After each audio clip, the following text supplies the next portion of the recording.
श्री स्वामी समर्थ. स्वामी महाराजांच्या कृपेने तुमच्या सर्व इच्छा मनोकामना पूर्ण हो. ऑलराऊंडर या मराठी यूट्यूब चॅनलवरती तुमचं अगदी मनापासून स्वागत आहे. आपल्या प्रत्येकालाच एक सवय ही लागलेली असते आणि ही सवय आपल्याला किती महागात पडत असते याचबद्दलची माहिती मी आज तुम्हाला या व्हिडिओमधून सांगणार आहे. त्यामुळे तुम्ही व्हिडिओ शेवटपर्यंत जरूर बघा. चॅनलमध्ये नवीन असाल तर चॅनल लाईक करा व सबस्क्राईब देखील करा. कमेंटमध्ये श्री स्वामी समर्थ किंवा ओम महालक्ष्मी नमः लिहायला विसरू नका. आजकाल प्रत्येक महिलेला केसांच्या समस्या या आहेतच. मग पुरुष असो किंवा स्त्री असो, प्रत्येकामध्ये आपल्याला केस गळती ही बघायलाच मिळते. पहिल्यांदा आपली केस खूप मोठे असायची, पण आता त्या तुलनेमध्ये आपली केस खूप बारीक दिसतात. तसेच त्या केसांना शाईन देखील राहिलेली नाही. पण आता या सर्वांचाच प्रश्न आहे. पण त्याचसोबत आपण जर आपली केस कुणाला देत असलो तर आपणच आपल्या घरामध्ये गरिबी ही ओढून घेत असतो. यामुळेच आपल्या घरामध्ये गरिबी, दारिद्र्य हे येत असतं. आता प्रत्येक महिलेला सवय असते की केसांवर भांडी घ्यायची, पण ही चूक आपल्याला टाळायची आहे. आपण केसांवरती भांडी घेत असतो आणि तीच भांडी आपण आपल्या घरामध्ये देखील वापरत असतो. तसे तर आपण आपल्या शरीराचा कोणताच भाग आपण विकत नाही किंवा आपण जोपर्यंत जिवंत आहे तोपर्यंत तरी आपण शरीराचा कोणताही भाग कुणाला विकत देखील देऊ शकत नाही. कारण की आपल्या शरीरामधील प्रत्येक भाग, प्रत्येक अवयव हा आपल्याला निसर्गाने दिलेली ही एक देणगीच आहे आणि आपण ती देणगी इतर कुणालाही देऊ शकत नाही. त्यामुळे आपण ही अत्यंत मोठी चूक करत आहोत. केस दान करणे हे सर्वात मोठे श्रेष्ठ दान मानले जाते. पण ते कुठे तर बालाजीला. जर आपण केस दान केले तर आपल्या घरामध्ये लक्ष्मी माता ही येत असते.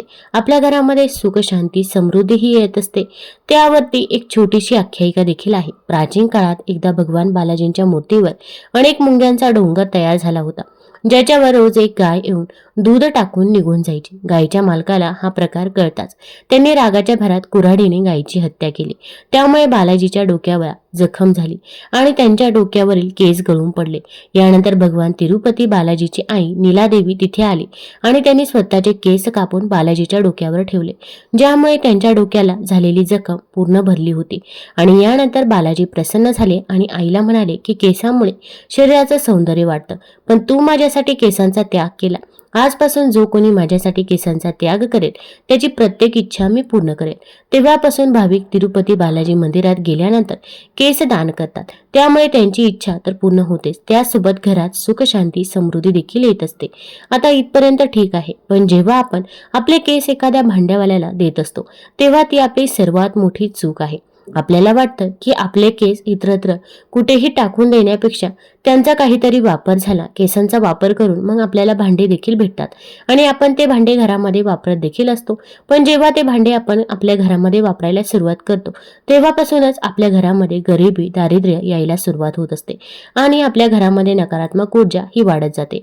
तेव्हा आपण केसांवरती कोणतंही भांडं घेत असो, मग प्लेट असेल किंवा इतर कोणतीही भांडी असो, त्या भांड्यामध्ये आपण त्याचा वापर करत असतोच. या भांड्यामध्ये आपण जेवण देखील करतो, मग त्याचा परिणाम अगदी आपल्या शरीरावरती देखील व्हायला सुरुवात होत असते. आपल्या घरामध्ये तर नकारात्मकता तर येतच असते, पण आपण आपल्या शरीराचा एखादा पार्ट, एखादा अवयव देऊन ती वस्तू आपण घरामध्ये आणतो तर ते योग्य नाही. यामुळे आपल्या घरामध्ये गरिबी आणि दारिद्र्य येण्यास सुरुवात होत असते.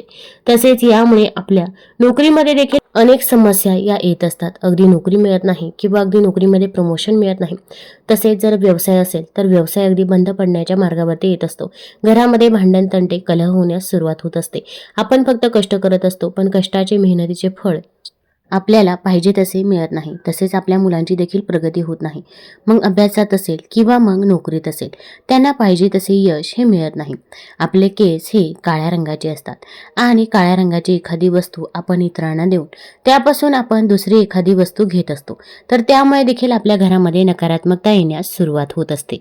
आता आपण केसांवरती अगदी 1-2 भांडे घेतले किंवा अगदी 5 डबे जरी घेतले असते तर त्या डब्यांनी आपण जास्त काहीही श्रीमंत होणार नाही. पण त्यापेक्षा आपण आपले केस हे देऊन आणखीन गरिबी ही आपल्या घराकडे ओढून घेत असतो आणि त्यामुळे आपल्या घरामध्ये माता लक्ष्मी ही घरातून काढता पाय घेते. घरामध्ये दुःख, दारिद्र्य, गरिबी येण्यास सुरुवात होते. तसेच आपण जरी आपल्या एखाद्या शरीराचा अवयव एखाद्याला देत असतो, पण तो विकत देऊ नये तर दान दिला जातो असे म्हणतात. पण आपण आपले केस तर दुसऱ्या व्यक्तीला विकत देत असतो, कारण की त्या बदल्यात आपण समोरून काहीतरी घेत असतो.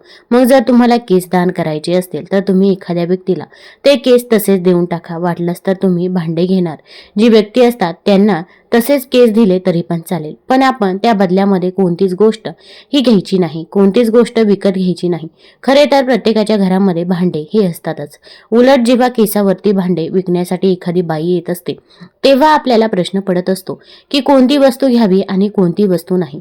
खरं तर सर्व वस्तू आपल्या घरामध्ये असतातच आणि उलट आपण जर आपले केस एखाद्याला विकत दिले तर आपल्या घरामधील माता लक्ष्मी ही निघून जात असते. आपल्या घरामध्ये दुःख, दारिद्र्य, गरिबी येण्यास सुरुवात होत असते. यामुळे आपल्याला ही गोष्ट खूप महागात पडत असते. त्यामुळे कधीही आपण केसावर भांडी देणारी बाई आली तर तिला आपण आपले केस तसेच देऊन टाका, पण त्या बदल्यात इतरत्र कोणतीही वस्तू आपण घेऊ नका. तसेच आपले केस हे खूप महत्त्वाचे असतात.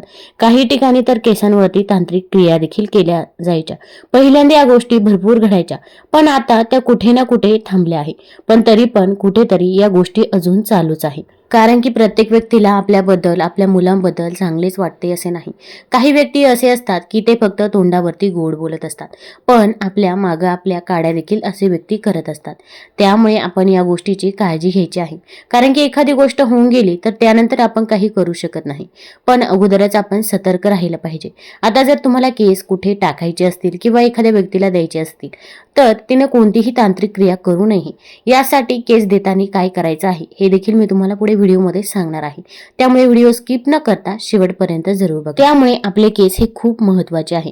त्या केसांचा आपण योग्य वापर केला पाहिजे. ते इतरत्र कुठेही टाकले नाही पाहिजे किंवा त्या केसांच्या बदल्यात आपण इतरत्र कोणत्याही वस्तू घरामध्ये आणल्या नाही पाहिजे. यामुळे घरामध्ये अलक्ष्मी येतं, दुःख, दारिद्र्य, गरिबी अनेक संकटांचा सामना करावा लागतो आणि मग आपण म्हणतो मी घरामध्ये उपाय करत असते, तसे सेवा देखील करत असते, पण मला त्याचे फळ का मिळत नाही. उलट मला त्याचे दुष्परिणाम हे भोगावे लागतात. भरपूर वेळा आपल्याकडून या छोट्या छोट्या चुका होऊन जातात. खरं तर आपल्याला या गोष्टी माहीत नसतात आणि त्यामुळे आपल्याकडून या चुका होऊन जातात. प्रत्येकालाच वाटत असतं की आता हे केस कुठेतरी टाकण्यापेक्षा केसावाली बाई आली तर तिला दिले तर त्या बदल्यात आपल्याला भांडे देखील येतात आणि आपल्या घरामध्ये केस देखील जातील. एखाद्या गोष्टीमुळे जर आपल्या घरामध्ये गरिबी, दुःख येत असेल तर ती गोष्ट आपण कुठेतरी थांबवायला पाहिजे. आजकाल अगदी खेडेगावात असो किंवा शहरामध्ये असो प्रत्येक बायका या केसांवरती भांडी ही घेतच असतात. पण अगदी हे भांडे घेण्यामुळे आपल्याला किती गोष्टींचा सामना करावा लागतो याचा आपल्याला अंदाज देखील येत नाही. प्रत्येकाला त्याचा अनुभव देखील असेल, पण आपल्याला ती गोष्ट कळून देखील येत नाही की आपल्याकडून ही चूक झाली. त्यामुळेच आपल्या घरामध्ये दुःख, दारिद्र्य, गरिबी आहे. त्यामुळे ही गोष्ट कुठेतरी आपण थांबवली पाहिजे. आपण केसांवरती भांडी घेणे हे साप चुकीचं आहे. त्यामुळे हे कुठेतरी आपण थांबवलंच पाहिजे. आता प्रत्येकाचेच केस गळतात, त्यामुळे आपल्याकडे जास्त केस देखील बघायला मिळतात.